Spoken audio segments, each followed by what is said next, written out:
So good day everyone, I'm Kyle M. Sahol from BIT3C Electrical. So I will discuss the Article 4.8 switchboard, switchgear, and panel boards. This article covers switchboard, switchgear, and panel boards. It does not apply to equipment operating at over 1000 volt except as specially referenced elsewhere in the code. Switches, circuit breakers, and overcurrent devices used in switchboard, switchgear, and panel boards under enclosure shall comply with this article and also with the requirements of Articles 2.40, 2.50, 3.12, and 4.4, and other articles that apply. Switchboard, switchgear, and panel boards hazardous locations shall comply with applicable provision of Articles 5.0 through 5.17. So, that Article 4.8 covers the rules of installing switchboard, switchgear, or panel boards. It clarifies that these rules apply only to systems below 100 volts unless otherwise stated. It also mentioned that other related articles must all be followed. So these slides explain how busbar and conductor inside switchboard must be arranged. They must be protected from physical damage and firmly held into place. Only the conductor's main force section should be placed there. So I will explain the exception of overheating and inductive effects and use as service equipment. Exception. This requirement shall not apply to service panel board with provision for more than one service disconnected to a single enclosure permitted in 4.8.37. Exception 1, 2, and 3. Effects. The arrangement of busbar of conductor shall be such as to avoid overheating due to inductive effect. That some panel boards are allowed to have multiple services disconnected under special exception. It also explained that busbar must be arranged to preventing overheating caused by inductive effects. Exception. Switchboard, switchgear, and panel board used as service equipment high impedance grounded neutral system in accordance with 2.50, 2.17 shall not be required to provide with a main bonding jumper. In switchboard, switchgear, and panel boards, load terminals for failed wiring including grounded circuit. Conductor load terminals and connection to the equipment grounding conductor bus for load equipment grounding connector shall be so located that is not necessary for reach across or behind an insulated grounded bus in order to make connection. AC phase arrangement alternating current phase arrangement on 3 pieces buses shall be ABC from the front to back, top to bottom, or left to right. As viewed from the front of the switchboard, switchgear, panel boards, the B phase shall be the phase having high voltage to the ground on 3-phase, 4-wire, delta-connected system. Other busbar arrangements shall be permitted for addition to existing installation shall be marked. The explanation that if the equipment is used as service equipment, it must contain a main bonding jumper. It also described the proper arrangement of AC pieces ABC from the front to back or top to bottom to avoid confusion. For requirements on marking the busbar or phase conductor having the high voltage to the ground or supplied from a 4-wire delta connected system. Ungrounded buses shall be permitted to be in any order arrangement of D buses shall be filled marked as to polarity grounding system and nominal voltage. This slide explained that DC busbar may be arranged in any order, but must be clearly marked with a polarity voltage. It also introduced the requirements for caution labels for different system types.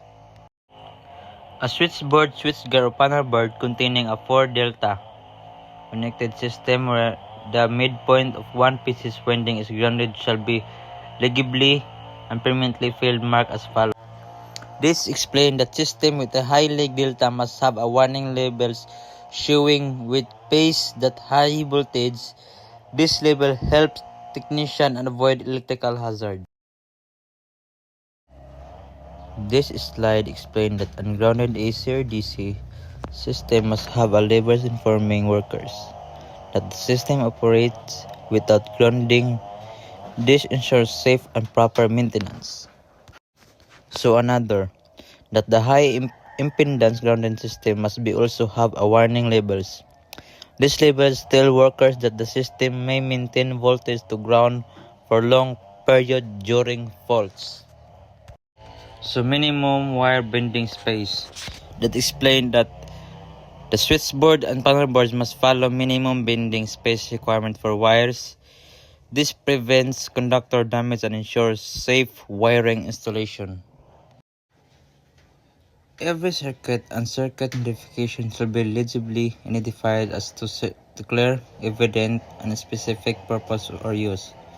This identification should include a degree of detail that allows each circuit to be distinguished from all others. Spare position that contain unused overcurrent device or switches shall be described accordingly. The identification shall be included circuit directory that is located on the face or inside of the panel door in the case of a panel board and its switch or circuit breaker in switchboard or switchgear. No circuit shall be described in a manner that depends on the transit, conduction, or occupancy. This slide explains that every circuit must be clearly labeled to show that what is powers. Label must be specific and cannot depend on temporary ROM usage. About source of supply, this explain about this that the switchboard and panel board must be marked with their power is coming from. This help maintenance workers identify supply sources. Work conduits or other raceway into switchboard, switchgear, floor standing panel board, or similar enclosure at the bottom of space shall be provided to permit installation or conductors in the enclosure. The wiring space shall not be as less than shown in table 4.8.1.15, where the conduit or raceway enter or leave the enclosure below the bus bar, their supports, or other obstruction. Their conduit or raceway, including their end fitting, shall not raise from 75 mm above the bottom of the enclosure. This gives the rule of minimum space when the conductors enter the bottom of an enclosure. The conduit must not rise from more than 75 mm above the enclosure floor. So as you can see, the table that gives the exact requirement clearance measurement for the conductor entry. Installers use the table to ensure compliance. In unused openings for circuit breakers and switches shall be closed using identified closure or other approved means that provide protection substantially equivalent to the wall of the enclosure. It means that the unused holes for circuit breakers or switches must be properly closed. This prevents accidental contacts and keeps the enclosure safe.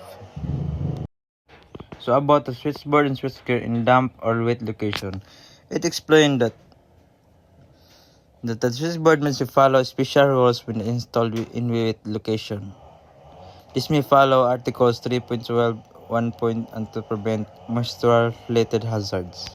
In location related to easily intangible material, switchboard and switchgear shall be placed as to reduce to a minimum probability of communicating fire to adjacent combustible materials. It means that the switchboard must not be installed too close to materials that can easily catch fire. Protective barriers must be added if necessary. From the ceiling clearance, that there must be at least 900 mm of space between the top of the switchboard and combustible ceiling unless a fireproof shield is installed. So about the conductor installation, let's explain that any wires inside the switchboard must be flame retardant and rated for the proper voltage. This prevents for insulation melting and fire hazards. So about the location of switchboard and switchgear, I explained that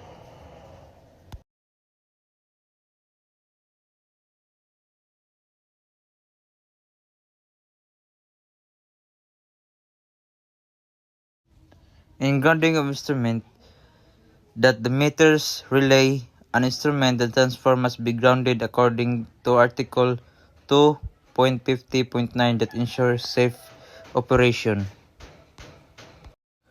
All panel boards shall have a rating not less than a minimum feeders capacity required for the load calculated in accordance with.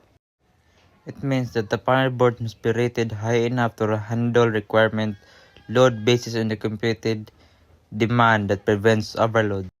In overcurrent protection, it explained that the panel boards must be protected by a correctly rated overcurrent protected device, usually a main breaker.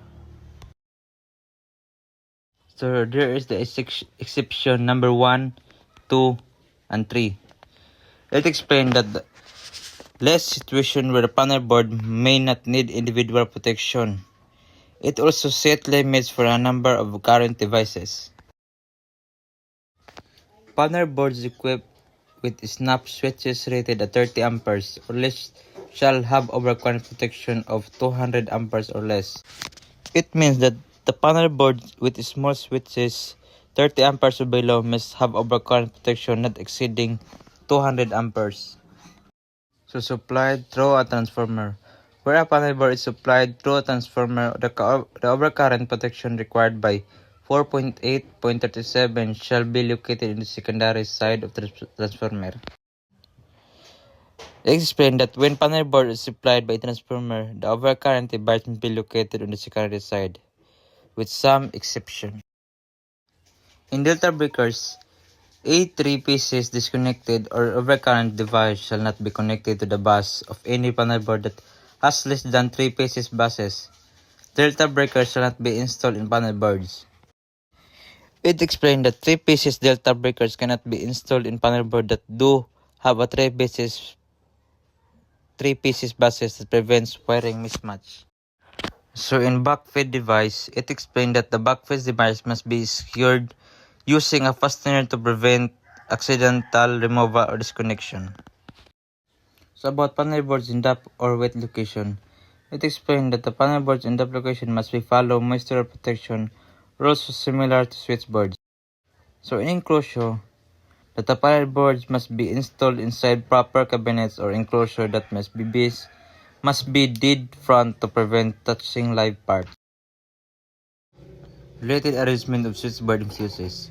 In panel boards, fuses of any type shall be installed on the load side of any switches.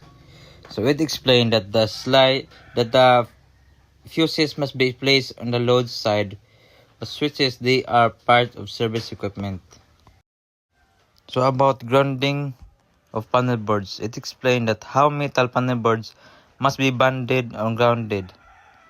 A grounding bar must be installed for connecting grounding conductors. So in grounding conductor terminates. Each grounded conductor shall terminate within the panel boards in an individual terminal. That is not also used for another conductor. It explained that each neutral must terminate in its own terminal unless designed for parallel conductors. So 4.8.4 Construction Specification.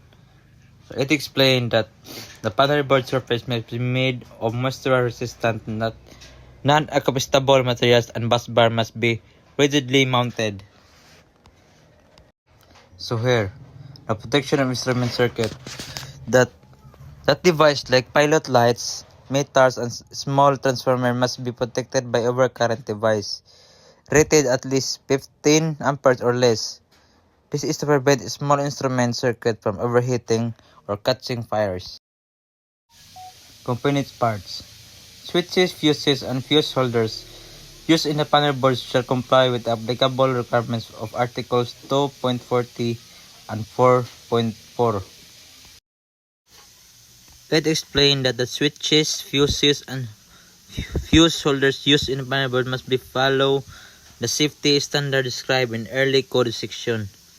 This ensure all parts are compatible and safe. So in the maximum number of recurrent device, a panel board shall be provided with a physical means to prevent the installation of more recurrent device than that the number of which the panel board was designed, rated, and listed. It explained that you cannot install more overcurrent device, breaker, or fuses than what the panel board is rated for. This prevents overcrowding and overheating. So in wire binding space with an enclosure containing a panel board, it explained that the panel enclosure must have enough space at the top bottom for safe binding wires. Following the requirements tables, this prevents wire damage during installation. So here the exception of binding space. This lists several exceptions where smaller binding space is allowed, such as when the panel has fewer than 48 breakers or when only 90 degree is required. This exception helps tight installation.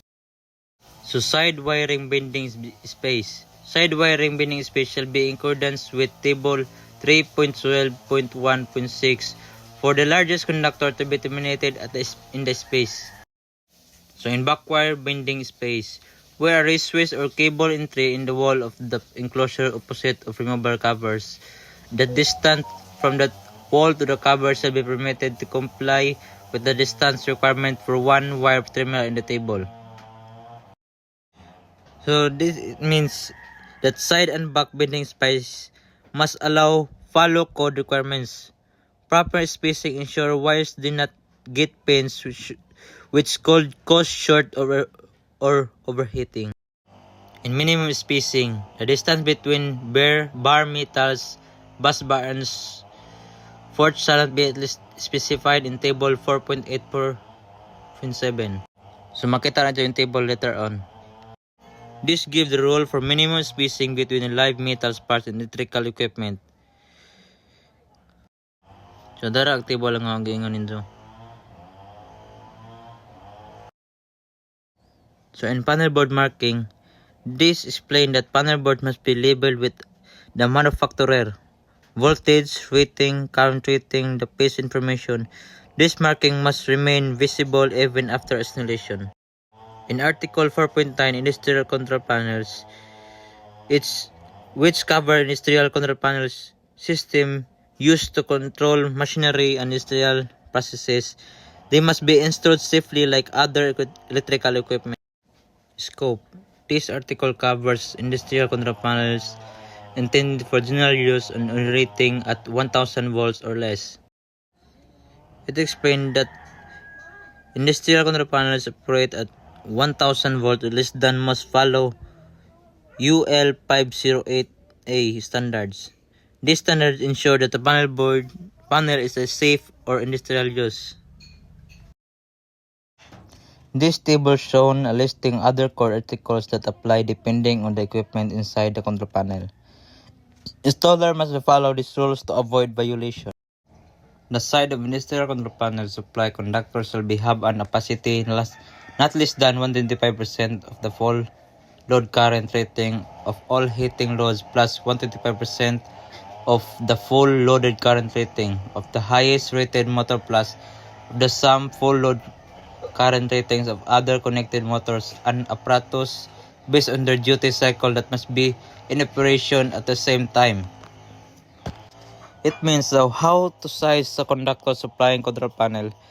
Generally, the wire must handle 125% of the largest heating load, plus motors and other equipment. This prevent overloads. Overcurrent protection. That it means that industrial control panel must have overcurrent protection such as fuses or circuit breakers. This protected internal components from too much current. So the location explained that the overcurrent device can be placed either before the control panel or inside it as one main breaker. This ensures the panel board has a clear disconnecting means.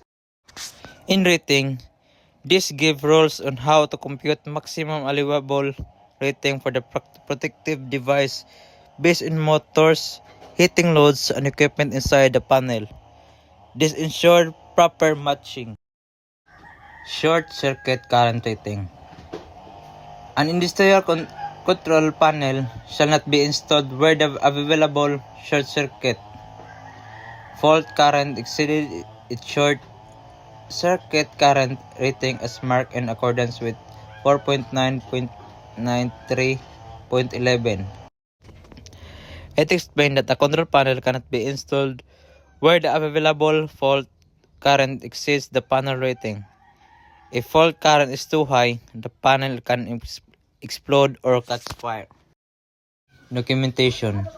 If an industrial control panel is required to be marked with a short circuit current rating in accordance, the available short circuit cannot be industrial control panel and the date circuit current calculation was performed shall be documentation and made available to those authorized to inspect installation. It means that the installer must document the short circuit current value and provide is for inspection. This ensures the panel is placed only where it is safe. About disconnecting means, it explained that any control panel powering motors must have a proper disconnection. Switches compliant with the motor rules in Article 4.30. This allows safe and maintenance. About grounding, it explained that multi-section control panel must be bonded together with a grounding conductor. All grounding connectors must follow the appropriate sizing rules. So the enclosure explained that industrial control panels must be installed inside approved enclosure appropriate to environment, wet, dusty, corrosive, etc. Enclosure protect the equipment. And for the bus bar and conductors, it explained that the states and bus bar must be properly supported and protected inside the control panel. It repeats the phase arrangement rule A, B, C from the left to right or top to the bottom. Wiring space. Industrial control panel enclosure that shall not be used as a junction box. Auxiliary gutters or raceway for conductors feeding through or tapping off to other switches or overcurrent device or other equipment unless the conductors fill less than 40% of the cross-sectional area of wiring space. In addition, the conductor spaces and taps shall not fill the wiring space at any across section to more than 75% of the cross-sectional area of the space. And for winding space, wire binding space within industrial control panels for failed wiring terminals shall be in accordance with requirements in 4.30.1.10. It explained that the control panel enclosure cannot be used as a general junction box unless wires fill stays below 40%. This prevents overheating from overcrowded wires. Spacing in feeder circuits between insulated live parts of adjustment components, between insulated live parts of components and grounded of accessible non-current carrying metal parts, between insulated live parts, components and enclosure and at field wiring terminals shall be as shown at table 4.38.6. It explained that minimum clearance between energized parts must follow specific tables. Smaller spacing is only allowed for listed devices like breakers. For service equipment, where used as service equipment, its industrial control panel shall be of the type that is suitable for use as service equipment. Where a grounded conductor is provided, the industrial control panel shall be provided with a main bonding jumper, such in accordance with 2.50.2.9 for connecting the grounded conductor on its supply side to the industrial control panel equipment ground bus or equipment ground terminal. It explained that says that if the control panel is used as service equipment, it must be designed for this purpose and including a main bonding jumper. This ensures its grounding is correct. For marking, it says required on industrial control panels, manufacturer, supply voltage, pieces, diagrams, enclosure type, and short circuit rating. This label helps inspector and technicians. For Article 4.10, luminaires, lamp holders, and lamps, it explained that which cover lighting equipment and how it must be installed safely. For scope, these articles cover luminaires, portable luminaires, lamp holders, pendants, incandescent filament lamps, arc lamps, electric discharge lamps, decorate lighting products, lighting accessories for temporary, seasonal, and holiday use. Portable flexible lighting products and wiring and equipment forming part of such product and lighting installation. It explained that Article 4.10 cover luminaires, light fixtures, portable lights, light holder, LED system, seasonal lighting, and their wiring.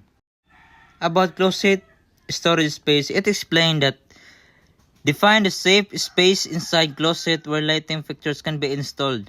This prevents lights from overheating clothes or causing fire.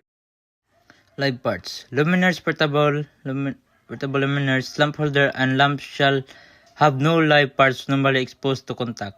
Exposed accessible terminals and lamp holders and switches shall not be installed in metal luminaire canopies or in open bases or portable or floor luminaires. It explained that lighting fixtures must not have live electrical parts exposed. Lamp terminals must be protected and is very high above the floor.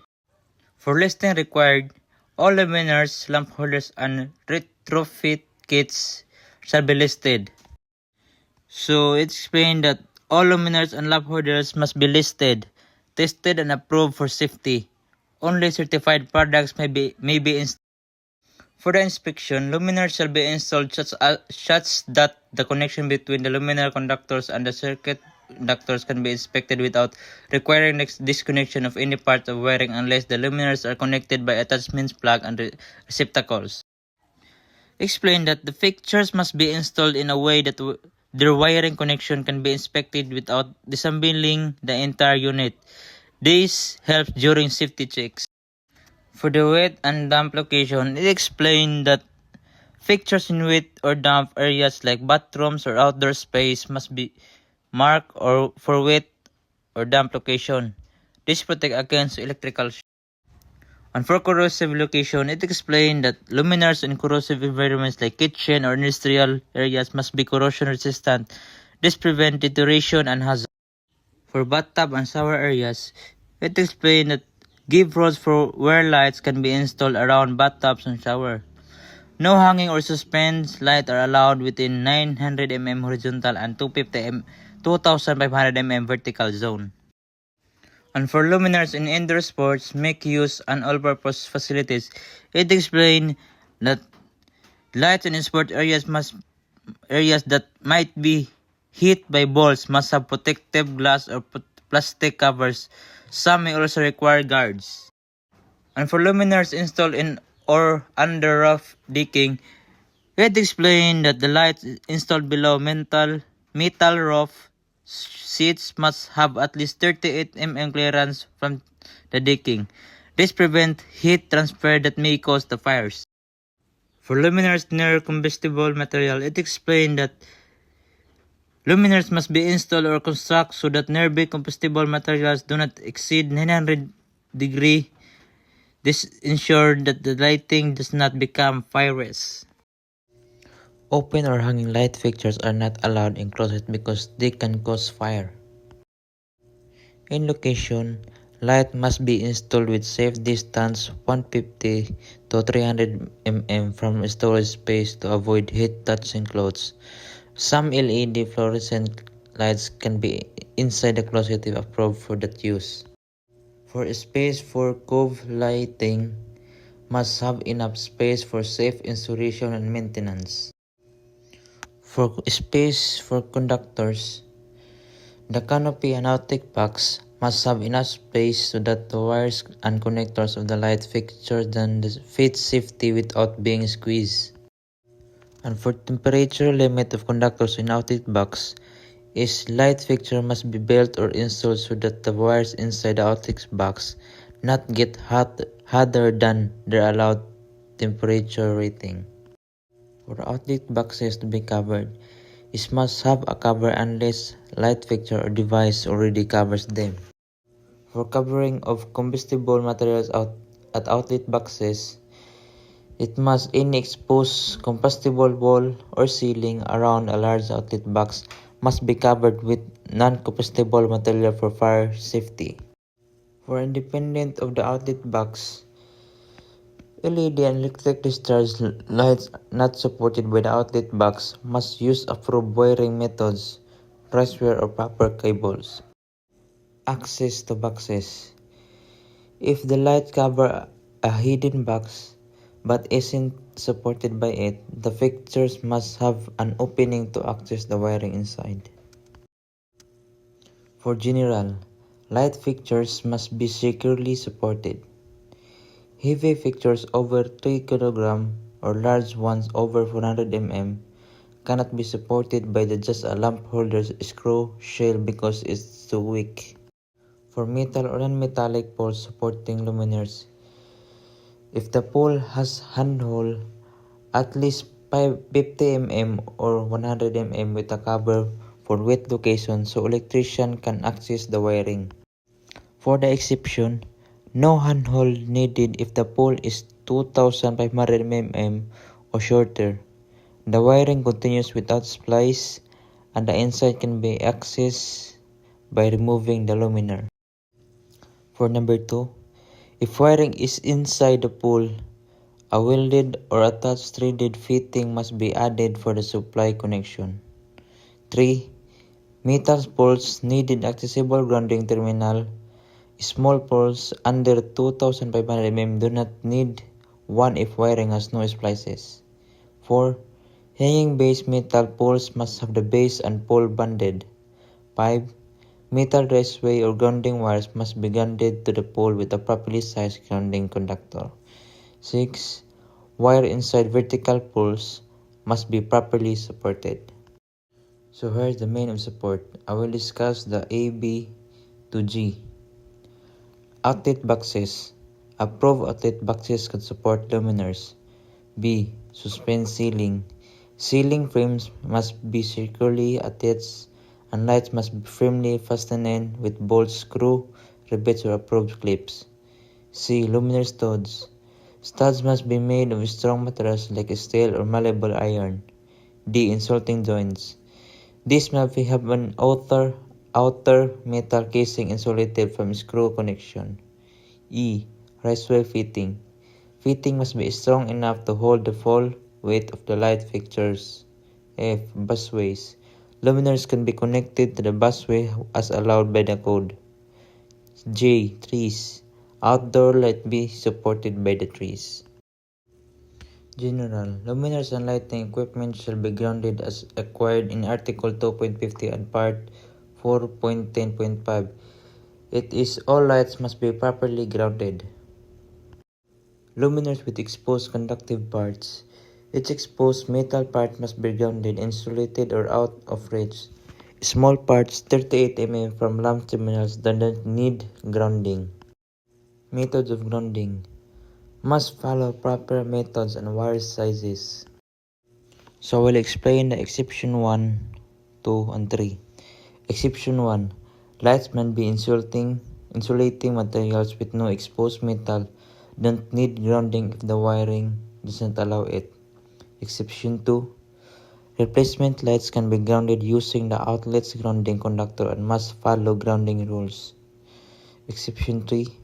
Replacement lights on outlets without grounding conductors do not need grounding if they are GFCI protected. Equipment grounding conductor attachments must have a way to connect a grounding conductor. For luminaire wiring general, wires inside or on lights must be neatly arranged, protected from damage and not overheated. Avoid excess wiring. Polarization of luminaires. Light must be wired so that the screw shells of lamp holders are correctly connected to the grounded or ungrounded conductor. For the conductor insulation, wire must have insulation suitable for the environment, voltage, current, and temperature they will face. Pendant conductors for incandescent filaments lamp. The support. Separate insulated wires supported independently. Sizes. Minimum size depending on lamp holder types. Twisted or cabled. Wires over 900 mm must be twisted together if not cabled. Protection of conductor insulation. Wires must be secured protective from aberration. Avoid splices in arms, stems. Use standard wires for movable parts and not carry luminaire weight. For the cord-connected showcases, movable showcases can use flexible cords to outlets. Up to 6 can be linked together safely. Cord requirements. Use hard service grounded cord size for the circuit. Receptacles, connectors, and attachment plug must be listed grounding type 15 or 20 amperes. C. Support. Cord must be secured, protected, and properly spaced under showcases. D. No other equipment. Only showcases can use their cords. Secondary circuits. Each corded showcase may have one secondary circuit. For the lamp holders. Metal lamp holders on cords need insulating bushing size for the cord. B. Adjustable luminaires. Adjustable lights can be escape plugs if your cord is hard used, short, and protected. Electric discharge and LED luminaires. Corded LED or electric discharge light are allowed if the directly under outlet cord is visible and protected. Luminaires can connect with grounding plugs, busway plugs, or short cord connections. Listed luminaires with proper connectors may be cord connected. Electric discharge light must use cords and plugs rated less than 125% of their load. Lights can be used as raceway unless A. Listed for use as raceways. B. Identified for trough wiring. C. Designed to connect end-to-end or by recognized wiring allowing one or two branch circuits. For conductor near ballast drivers, wires within 75 mm of ballast, LED drivers or transformer must have insulation rated less than 90 Celsius unless the luminaire specifies otherwise. Maintain airspace between lamps and combustible shades. Luminaires must be marked with max wattage, manufacturer and electrical ratings, voltage, current, and frequency. Portable lights must use flexible cord and grounded polarized plug. Edison-based lamp must have grounded screw shell. Hand lamps to 1 to 5. No metal shell, paper line lamp holders. 2. Must have insulating handle. Number 3. Must have a guard attached to handle or lamp holder. 4. Metal guard must be grounded with the cord. 5. Grounding not needed if powered by insulating transformer more than 50 voltage. For cord bushing, flexible cords entering a portable luminaire must have an insulating bushing unless cord is jacketed. For screw shell type, screw shell lamp holders only. For the lamps used, grounding conductor must connect to the screw shell. Double pole switch lamp holders must have disconnect both and grounding conductor when switches. Lamp holders in wet or damp location. Lamp holders must be listed for wet or damp use as appropriate. Lamp holders near combustible materials. Lamp holders or their shades or guards must keep temperature more than 93% Celsius. Incandescent lamps, medium base up to 300 watts, mogul base up to 1500 watts. Stronger bases need for bigger lamps. Electric discharge lamp, housing must be non-flammable, switches must turn off all live wires. Resist lights, keep nearby flammable materials under 90 degrees Celsius. Incandescent lights need thermal protection unless a built-in safe or concrete fireproof ceiling can allow up to 150 Celsius degree if labeled. Non-type IC resist lights keep 13 mm from flammable materials. Trim supports can touch. Type IC can touch insulation or combustible materials. Insulation keeps 75 mm away unless type IC wiring. Use temperature rated wires, top wires 300 or 1800 mm and proper rise wire cable. Let's say Keep nearby combustible materials under 90 degrees Celsius. Show maximum lamp wattage clearly. Do not use solder on resist housing. Screw shell lamp holder must be insulating like propylene. Fluorescent luminaires. Indoor ballast must have built-in terminal protection replacement ballast too. Simple resistant balance, excess luminaires, and grease-only luminaires do not need thermal protection. For high intensity discharge, resist HID lights must have thermal protection unless inherently protected or installed in poured concrete. Resist remote ballast must have thermal protection built in. Metal halide slab, non-thick par, must have containment barrier or use only type O lamps. Disconnecting means fluorescent luminaires. Indoor fluorescent lights with double-ended lamps are serviceable. Ballast must have disconnect switches, internal or external. Existing lights without must add one when replacing a ballast. So exception 1, not required in hazardous location, and for 2, not required for emergency lighting, and for 3, cord and plug lights can use a plug or reciprocal connector, and lastly, multiple luminaires on a non-multi-wire circuit then not each need a switch if a space never goes completely dark.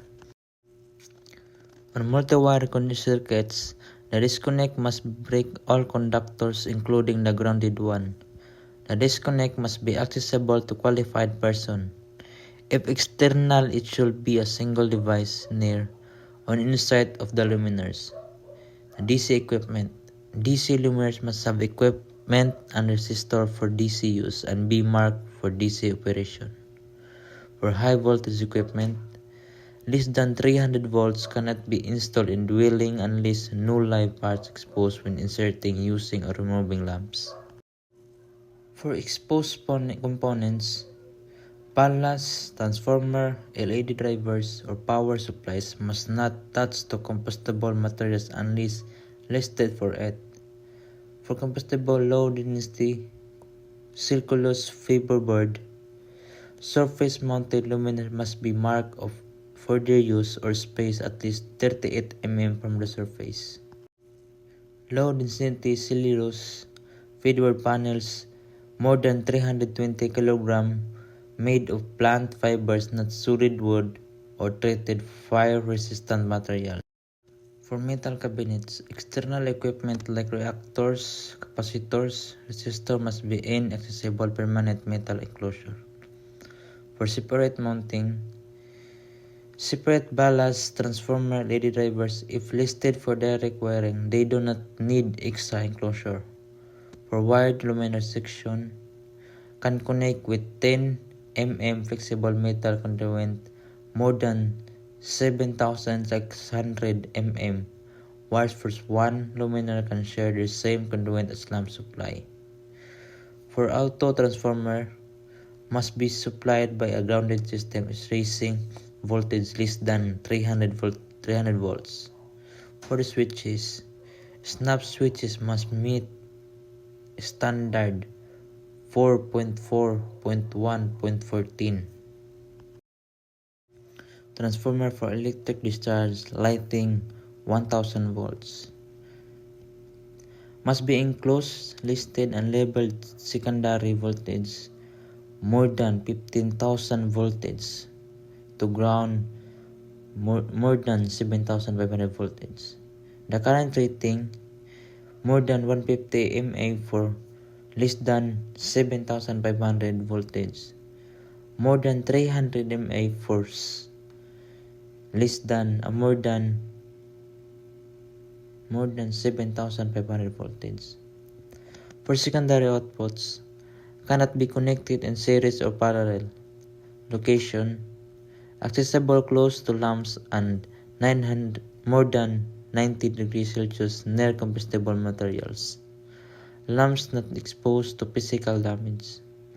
Marking must have a clear caution volts label less than 6 mm later showing upon open circuits. Lightning trap must be permanently installed and wired to an branch circuit. Connecting load. Only lighting track fitting allowed, no general purpose outlets. Load cannot exist track branch circuit rating must match track. So number 1, the not allowed in. Number 1, areas with physical damage risk. Number 2, wet damp location. 3, corrosive environments. Number 4, battery rooms. 5, hazardous classified areas. 6, concealed location. 7, passing through walls partition.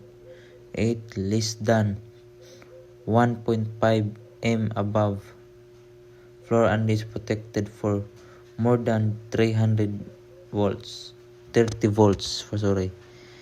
9, any location prohibited by ERDS rules. For the support,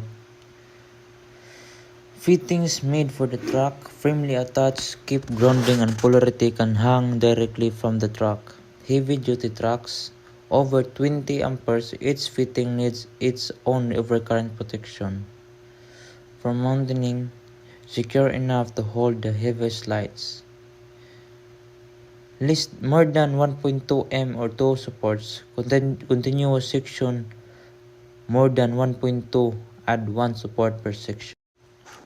For the construction, housing strong and rigid conductors inside to prevent accidental contact. Different voltage tracks cannot be mixed.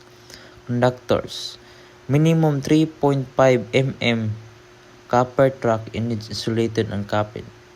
Grounding, track must be grounded and sections securely connected to maintain circuit polarity and grounding.